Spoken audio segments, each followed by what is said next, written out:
दोस्तों मैं आपको आज 10 ऐसी चीज़ें बताऊंगा हाइपोग्लाइसीमिया के बारे में जो आप बिल्कुल नहीं जानते।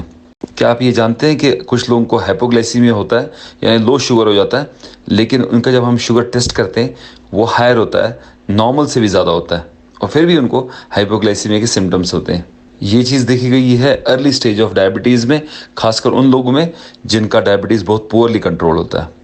और जो ये सिम्टम्स है हाइपोग्लाइसीमिया के, जैसे स्वेटिंग होती है, ट्रेमर होता है, नर्वसनेस होती है, पैल्पिटेशन होता है, ये सारी चीज़ें जो हैं फॉल होने की वजह से होता है। जो शुगर में फॉल होता है ना, उसकी वजह से होता है। और ये एब्सोलूट लेवल से नहीं होता है, जो एब्सोलूट वैल्यू है शुगर का उसकी वजह से नहीं होता है, बल्कि जो फॉल है, फॉल इटसेल्फ, जो शुगर गिर रहा है, उस गिरने की वजह से ये सिम्टम होते हैं। यानी हमारा जो हाइपोथैलेमस है ब्रेन के अंदर, उसका जो ग्लूकोस्टैट है वो फॉल को सेंस करता है। वो एक्चुअल लेवल को सेंस नहीं करता है, वो फॉल को सेंस करता है। यानी जो ही गिर रहा है ना शुगर, उस चीज़ से वो स्टिमुलेट होके ये हाइपोग्लाइसीमिया के सिम्टम्स देता है। दूसरे नंबर पर आता है जो न्यूरोग्लाइकोपेनिक सिम्टम्स होते हैं, जैसे ड्राउजीनेस होती है, या स्लर्ड स्पीच हो जाता है, या कोमा में चला जाता है इंसान, या खुदा ना खास्ता कभी डेथ भी हो जाती है। ये चीज़ जो है ये एक्चुअल बहुत लो लेवल जो शुगर के होते हैं ना, उसकी वजह से होता है। और अमूमन देखा गया अगर 30 मिलीग्राम से कम होगा तो ये डेथ भी कर सकता है। ये चीज़ एब्सोल्यूट वैल्यू से होती है। मैं आपको ये फिर बताना चाहता हूँ, जो मेरा मशहूर अब डायलॉग है कि 30 मिलीग्राम जो है वो आपको मार डालेगा, 300 आपको मारेगा नहीं। Literally a person can die with a 30 milligram of blood sugar level. और जो 300 मिलीग्राम है उससे इमीडिएटली कुछ भी नहीं होगा, कुछ भी नहीं होगा। लेकिन अगर 300 मिलीग्राम या 250 300 मिलीग्राम कंटिन्यूसली रहेगा, मंथ्स टू ईयर्स रहेगा, तो ऑब्वियसली इरिवर्सिबल सीवियर कॉम्प्लिकेशन हो सकती है, खासकर आइज की कॉम्प्लिकेशन, हार्ट की कॉम्प्लिकेशन और किडनी की कॉम्प्लिकेशन। ये तीनों चीज़ें हो सकती है अगर आपका शुगर अनकंट्रोल रहेगा, और महीनों के बदले सालों साल भी अनकंट्रोल रहेगा तो ये कॉम्प्लिकेशंस होते रहेगी। लेकिन एक्यूटली अगर आपका ड्रॉप हो जाता है और सीवियरली ड्रॉप होता है और 30 मिलीग्राम से कम हो जाता है, तो ये इमीडिएटली इंसान को मार सकता है। तो हाइपोग्लाइसीमिया को आपको हर सूरत में अवॉइड करना है। तीसरा पॉइंट ये है कि जब आप सोते हैं और अगर आपको रात को लो शुगर हो जाए तो क्या होगा। तो जब सुबह उठते हैं आप और आपको याद आता है कि मैंने बुरे सपने देखे, जिसको हम नाइटमेयर्स बोलते हैं, और आप जब सुबह उठते हो तो बहुत थके हुए उठते हो, उसका क्या डायग्नोस का तरीका है? उसका ये तरीका है कि आप रात को ग्लूकोमीटर से 3 बजे का अलार्म रखोगे सुबह, और सुबह के 3 बजे उठ के ग्लूकोमीटर से ब्लड शुगर अपना चेक करोगे। अगर शुगर लो हो तो ये आपका डायग्नोस को क्लिंच करता है। चौथा पॉइंट ये है हाइपोग्लाइसीमिया का कि अगर आपका शुगर रात को मिडिल ऑफ द नाइट या 2-3 बजे ड्रॉप हो जाता है, उसकी वजह से हाइपरग्लाइसीमिया होता है। इसको हम बोलते हैं रिबाउंड हाइपरग्लाइसीमिया। यानी बॉडी जो है अपना सारा जो स्टोर है शुगर का, ग्लाइकोजन का, लिवर में, वो सब ब्रेकअप करता है और खून में डाल देता है। इसकी वजह से मॉर्निंग में जब हम शुगर टेस्ट करते हैं वो हाई होता है, लेकिन ये रिबाउंड हाइपरग्लाइसीमिया की वजह से सुबह के टाइम हाई हो गया है शुगर। एक्चुअली क्या हुआ है कि रात को शुगर जो है वो लो हो गया है। और इसकी अजीब बात यह है कि हमको जो नाइट टाइम का डोज जो है इंसुलिन का या टैबलेट का, वो एक्चुअली हमको कम करना है, इंक्रीज नहीं करना है। इवन तो हमने सुबह शुगर देखा फास्टिंग हाई आया है, लेकिन एक्चुअली क्योंकि रात को हाइपोग्लाइसीमिया होता है, इसलिए आपको नाइट टाइम का डोज जो है वो इंसुलिन हो या टैबलेट हो वो कम करने की ज़रूरत है। पांचवा पॉइंट ये है कि अगर आपका शुगर विदाउट एनी रीज़न, किसी भी वजह के बगैर लो हो रहा है और अचानक लो हो रहा है, और ख़ासकर अगर आप अच्छे कंट्रोल थे, सेम डोज इंसुलिन का या टैबलेट का ले रहे थे, और कोई आपने चेंज नहीं किया है, मिस नहीं किया है डाइट वगैरह, और सेम डाइट खाया है, तो इस सूरत में आप सस्पेक्ट करोगे ऑनसेट ऑफ नेफ्रोपैथी।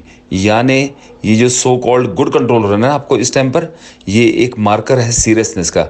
और वो सीरियसनेस क्या है कि आपकी किडनी जो है वो इन्वॉल्व हो रही है, और ये आज आपको समझ आ रही है कि मेरा जो कंट्रोल हो रहा है शुगर, ये मेरी किडनी डैमेज हो रही है उसकी वजह से हो रहा है।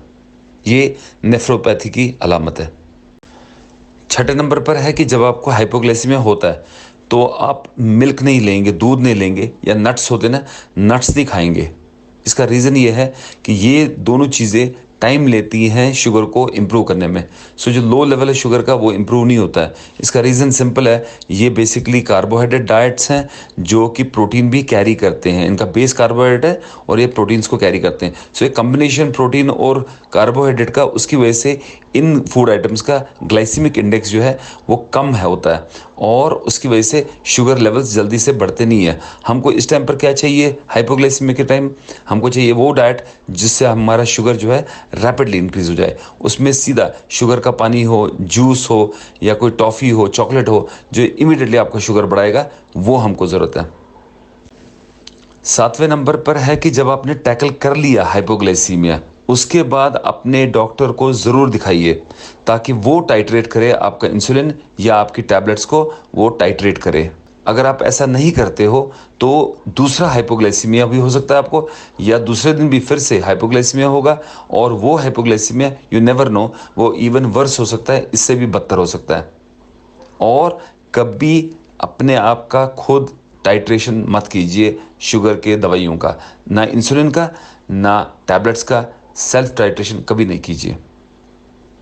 8वें नंबर पर पॉइंट ये है कि जो हाइपोग्लाइसीमिया होता है इंसुलिन से, वो तो भी इजीली करेक्ट हो जाता है और इतना सीवियर नहीं होता है। लेकिन जो हाइपोग्लाइसीमिया होता है सल्फोनाइल यूरिया का, यानी जो टैबलेट्स हैं उनमें सल्फोनाइल यूरिया ग्रुप है, उनके वजह से जो हाइपोग्लाइसीमिया होता है वो गंदा है, वो बहुत प्रोलॉन्ग ड्यूरेशन का रहता है, बहुत सीवियर हो सकता है और काफ़ी देर तक रहता है और मल्टीपल टाइम्स होता है, बहुत बार होता है। तो इसीलिए आपका डॉक्टर जो है, अगर आपको हाइपोग्लाइसीमिया हुआ है टैबलेट्स की वजह से, खासकर सल्फोनाइल यूरिया की वजह से, तो आपका डॉक्टर आपको हॉस्पिटल में ज़्यादा देर तक ऑब्जर्वेशन के लिए रखेगा, लॉन्गर स्टे आपको रहना पड़ेगा हॉस्पिटल में। 9वें नंबर पर यह पॉइंट मैं आपको बताना चाहता हूँ कि ये बदकिस्मती है कि अगर किसी को मल्टीपल हाइपोग्लाइसीमिया होंगे और खासकर सीवियर हाइपोग्लाइसीमिया होगा, उसकी वजह से क्या होता है कि बहुत सारे ब्रेन सेल्स जो हैं, हज़ारों में ब्रेन सेल्स की डेथ हो जाती है। Every episode, each and every episode से, हाइपोग्लाइसीमिया के एपिसोड से ब्रेन सेल्स की डेथ होती है। सो अगर ये चीज़ मल्टीपल टाइम्स हो, हाइपोग्लाइसीमिया मल्टीपल टाइम्स हो, सो ये पेशेंट की मेमोरी जो है आहिस्ते आहिस्ते ख़राब हो जाती है और कुछ पीरियड में, यानी महीनों में या साल में, ये इंसान बिल्कुल डल हो जाता है। दोस्तों, कुछ पेशेंट्स होते हैं जो एल्डरली होते हैं, बुढ़ापे में होते हैं, या वो पेशेंट जिनको बीटा ब्लॉकर चल रहा है, जैसे ब्लड प्रेशर की दवाई होती है बीटा ब्लॉकर, वो, या वो लोग जिनको ऑटोनॉमिक न्यूरोपैथी होती है, वो, ये 3 ग्रुप ऑफ पेशेंट्स हैं जिनको अगर हाइपोग्लाइसीमिया होगा तो उनको ना थरथराहट होगी, ना पैल्पिटेशन होगा, ना पसीना आएगा, ना सर में दर्द होगा, ना कुछ होगा। इसका मतलब है कि उनको डायरेक्टली न्यूरोग्लाइकोपेनिक सिम्टम्स हो जाएंगे, यानी वो सीधा ही बेहोश हो सकते हैं और कोमा में जा सकते हैं। तो ये डेंजरस है। सो दोस्तों, अपने डायबिटीज़ का खास ख्याल रखिए, ये डेंजरस डिजीज़ है और उसको अच्छी तरह से टैकल कीजिए। अगर आपको कोई भी क्लैरिफिकेशन की ज़रूरत है या आप कुछ डिटेल में समझना चाहते हैं इस बात को, तो आप नीचे दिए हुए कमेंट बॉक्स में आप अपना कमेंट लिख सकते हैं और मैं डेफिनेटली उस कमेंट का जवाब दूंगा और आपके लिए क्लैरिफिकेशन पेश करूंगा। अपना ख्याल रखिए, हेल्दी रहिए, खुश रहिए, all the best in life. अगर आपको मेरा वीडियो अच्छा लगा है तो आप मेरे वीडियो को लाइक कीजिए, मेरे चैनल को सब्सक्राइब कीजिए और देखते रहिए मेरा channel diabetes with doctor Saroj. Have a nice time, bye.